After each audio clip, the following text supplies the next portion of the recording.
Hello, everyone. My name is Ana Castellanos. My pronouns are she, her, hers, and I am Safe Harbor's bilingual outreach coordinator. Today, we're going to talk about Safe Harbor, our services, and the dynamics of domestic violence. Safe Harbor is a private nonprofit that serves Greenville, Anderson, Oconee, and Pickens counties. Our vision is to influence a culture where all people are safe and valued in their relationships. Our mission is to provide a continuum of services for victims of domestic violence and their children. We also want to eliminate cultural acceptance of domestic violence through a coordinated community response, prevention, and education. We provide a continuum of services, keeping in mind that people are always in a different spot of their journey, and we want to meet people where they are. So we do provide shelter for people who are in immediate danger due to domestic violence and for their children. Our shelters are open all year round, day and night. We have several confidential locations.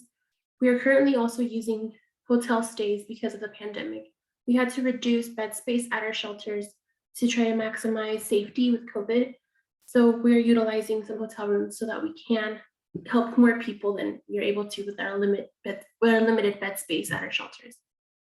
So we also have counseling and support groups. That's individual counseling, counseling for children and their family, support groups within the shelter, and also for non-shelter residents. We also have case management, advocacy, education classes for the victims and survivors of domestic violence, safety planning, and assistance with orders of protection. We also do prevention and outreach efforts. So we do community education and awareness throughout the upstate. We do trainings like these and more specific trainings for healthcare providers, faith leaders, and anyone that would like to know more and even know how to help someone who is in an abusive relationship. Our relationship education project is our prevention program who works mostly with youth, mostly in schools, but they're also doing things in the community. Their goal is to empower youth to make healthy relationship choices and get out of unhealthy relationships, know where to get resources. We're going to now talk about domestic violence. So domestic violence is a pattern of abusive behaviors where one person in a relationship uses behaviors to have power and control over their partner. It's not a one-time incident, it's a pattern of behaviors. And unfortunately, it does typically escalate throughout the relationship. And it is not always physical abuse. So there are a variety of tactics that people that harm or abusers use. And we're going to talk about some of those types of abuse. The type of abuse that is most easy to identify and often most obvious is physical abuse. I think most people would recognize a husband hitting his wife as physical abuse and domestic violence. Most people would recognize things like hitting, kicking, grabbing, pushing, choking, or strangulation. Most people would recognize that that is abuse. But unfortunately, there are also other kinds of abuse that are not talked about, and oftentimes people don't recognize that that is abuse. So sexual abuse does happen within relationships. Unfortunately, any unwanted or any forced sexual activity is sexual abuse within a relationship. Sometimes people that harm will sabotage the birth control or will not allow their partner to access birth control. So maybe it will lead to frequent unwanted pregnancies. And maybe they are forcing their partner to be on birth control, right? So those are kinds of things that are called reproductive coercion that also are happening within relationships. There is a huge umbrella called emotional and psychological abuse. So it includes so many things, in fact, other subcategories of abuse. So things like verbal abuse, stalking, controlling your partner's activities, isolating your partner from their friends, from their family, their coworkers, trying to control the finances, not letting them have access to the family finances. Those are some examples of psychological abuse. There's also subcategories like financial abuse, and that is, when they're not allowed to work, or they maybe do work, but they're not allowed to have family access to the family finances. Maybe there's spiritual abuse happening in the relationship, and that is when somebody uses their partners or their own spiritual or religious beliefs to have control over their partner. Maybe they also don't allow their partner to practice, religious things or go see their community. And that is also abuse. There are so many examples of abusive behaviors, and that's why this power and control tool is very, very helpful. As you can see, there is a wheel, and in the center of it, it says power and control. That's because no matter what the tactic is, if something is abusive, it's for power and control. Around the spoke of the wheel, you have things like emotional abuse, using isolation, minimizing, denying, and blaming, using children, using male privilege, using economic abuse, coercion and threats, intimidation. So those are examples of behaviors that a person that harms may be using to have power and control over their partner. On the very outside of the wheel are the words physical violence and sexual violence. Those are on the outside of the wheel because many abusive relationships never have or even rarely have physical or sexual violence.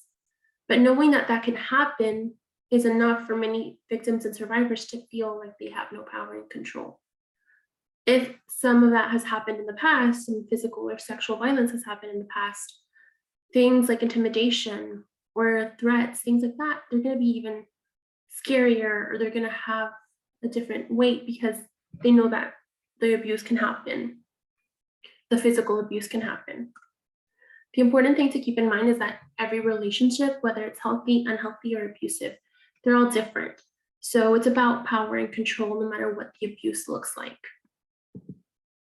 On the other hand, we want all of our relationships to be based on equality. We want our relationships to be healthy. This wheel has equality at the center of it. On the outside, there are words like non-threatening behavior, trust and support, honesty and accountability, respect, responsible parenting, shared responsibility, economic partnership, negotiation, and fairness. On the outside of the wheel are the words non-violence. In a healthy relationship, there is never any violence. And all relationships have conflict, right? We are human, we are complicated, we are different. So we're never going to have any relationships without conflict. I think one of the distinguishing factors that might help identify a healthy versus an unhealthy relationship may be how conflict is dealt with. In a healthy relationship, when there's conflict, people listen to each other and they negotiate and they do so fairly. There's never any non-threatening behavior. People trust each other. If someone messes up, they can be held accountable. They can say, I'm sorry, I messed up. And they will actually change from that, right? So this is what we want to strive for. Some people say that their relationships feel like they are happening in a cycle. There are the good times, the bad times, and then often an explosion when the abuse is at its most severe. And then the partner will apologize. Maybe they'll give them gifts. Maybe they'll make big promises, like, I promise I'm never going to do this again. I promise I'm going to change. Or maybe they'll even blame their partner, saying, well, I don't want to act like that. You just make me so crazy. Or I don't want to get like that. But if you just did what I said. So that's sometimes called the honeymoon period. Unfortunately, lots of these relationships tend to escalate, so the cycle will continue. Some people will say that their relationship does not feel like it's happening in a cycle. They'll say that it feels pretty unpredictable. There are lots of myths about domestic violence, such as domestic violence is rare, the victim somehow provoked the violence, only a certain kind of woman can be a victim, abusers must be violent all the time, men don't get abused or killed.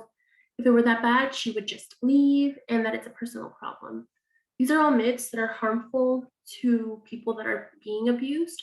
So let's talk about the facts. The truth is that 1 in 4 women and 1 in 9 men will just report experiencing abuse in the United States. We know that this is happening a lot more, that many people are not reporting. This is very underreported. So it's happening a lot. It's not rare at all.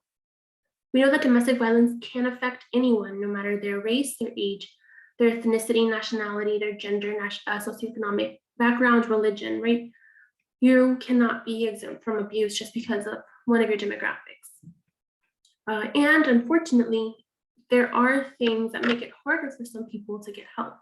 So maybe language barriers, maybe racism, the fear of deportation, There's all of these barriers that make it harder for people who are traditionally marginalized to get help. You know that domestic violence is the leading cause of injury to women, more than muggings, car accidents, and rape by a stranger combined. We're being hurt more in our houses than we are out in the street by strangers. So this one is always a shock to some people. Domestic violence is a learned behavior. It can be caused by experience, maybe watching it in the home, maybe seeing it around you with other people on TV, by observation, culture, or family. People that grow up in abusive households are at a much higher risk to being people that abuse or being people that are abused. It's very generational. Alcohol, drugs, stress, mental illness, genetics, the behavior of the victim, those things do not cause domestic violence. There are lots of people who have issues with drugs, with alcohol, with mental health issues, and they are not abusing, right? So while people that abuse often have other issues too, and those issues sometimes do escalate the abuse, that does not mean that they are the cause, right? Some local statistics. Greenville County often has the highest number of reported domestic violence incidents in the year. South Carolina has historically been in the top 10 deadliest states in the nation where men kill women. South Carolina was the deadliest state in the nation several times as recently as 2015. Right now, year 2022, South Carolina ranks number 6 in the nation for men killing women. This number may change, and we can always update you on what the current stats are. 1 in 3 teens report knowing a friend or peer who has been physically abused by a partner. So this is affecting young people as well. People in the LGBTQ plus community do experience domestic violence, at least at the same rate as their straight counterparts.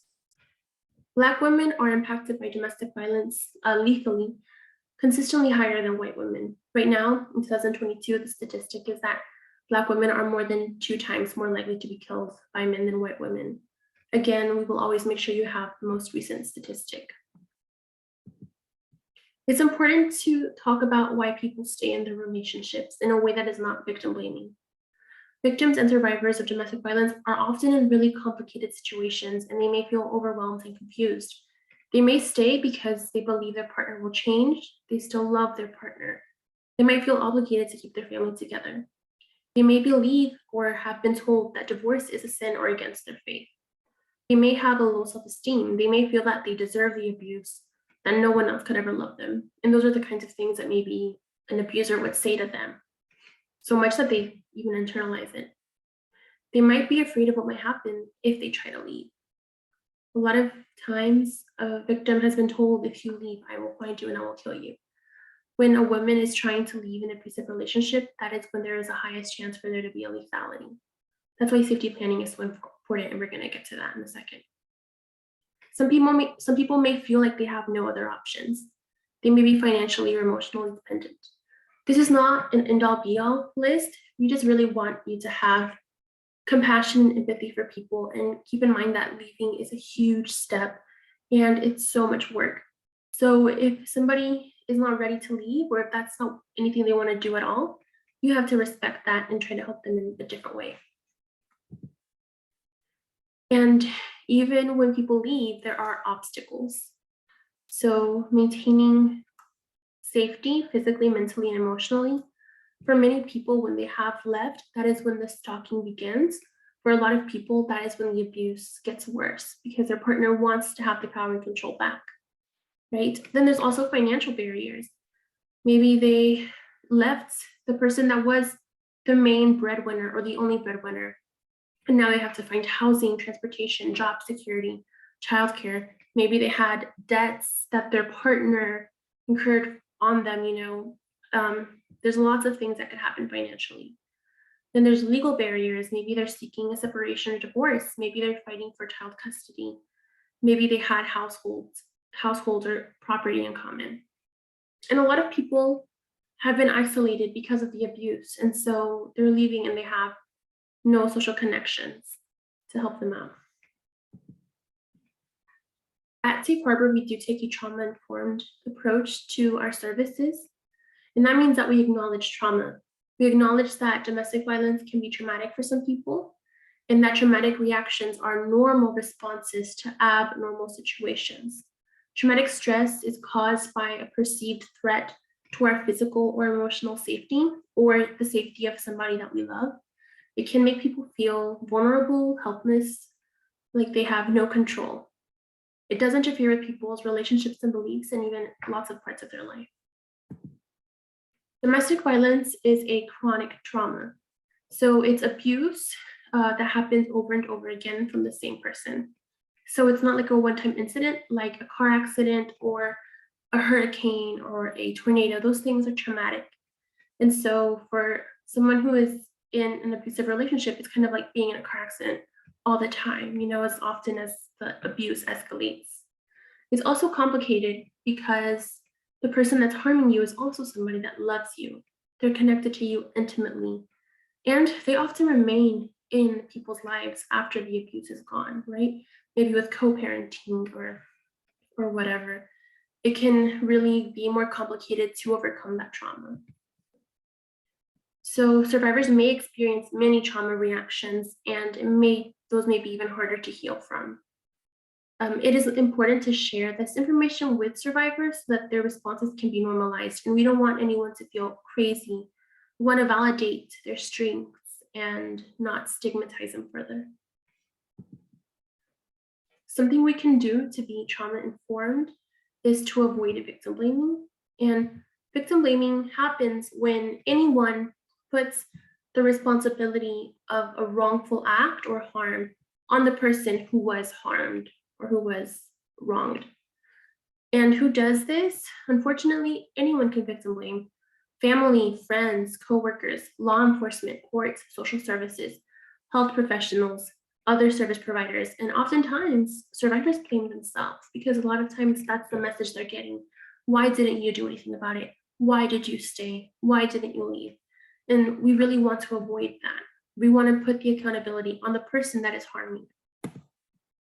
To avoid victim blaming, we need to keep in mind that abuse is a choice. The only thing we can control are our own actions. We can't control other people's actions, and it's not fair to be held accountable for other people's actions.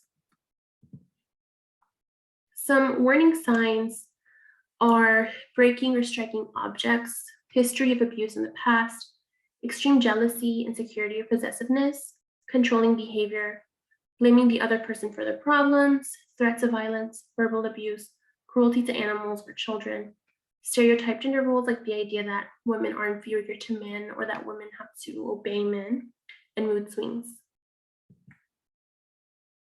At Safe Harbor, one of the services that we offer is safety planning. So we always start by asking them, what are you already doing that's working? Because survivors are experts in their own survival. Please call our helpline, which is completely free. The number is 1-800-291-2139. You can get suggestions from our helpline if you want to help someone make a safety plan. We can also help them with that. Also consider safety in all areas of their life, home, work, school, church, anything. Keep the survivor's information separate from the person that's harming them. Even if they are a family unit, it could be dangerous to them. Avoid recommending co-parenting or couples therapy. That is great for a lot of situations, but for abusive relationships, that's just not going to be helpful to the survivor. They may not be able to be honest in therapy, and if they are, then that may be used against them. So these are just some general tips. The most important thing to remember is that every survivor is different and that you can get help on our website and on our crisis line. You can help with this movement against domestic violence by staying informed about the issue, staying informed about the resources in your area. So when you are informed about this issue, you can also talk to other people about it.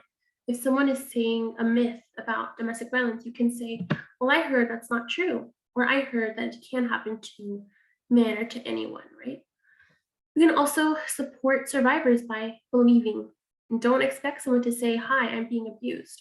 Read between the lines, develop trust, and offer options and referrals without coercion, right? If we're trying to force someone to do something, we are also controlling them. Avoid recommending marriage or couples counseling. Validate their choices, even if they are not the choices you would make or you would want them to make. Ask, how can you support them? And let them know that they are not at fault. You can also get involved specifically with Safe Harbor by volunteering. You can see our options at safeharborsc.org/volunteer. You can donate things. We have wish lists. We always have needs for our shelters. People come with nothing. We give them everything: diapers, food, towels, clothes, anything they would need. You can find information about that at safeharborsc.org/donations. You can also shop or donate to our resale shop. It is at 2830 Wade Hampton Boulevard.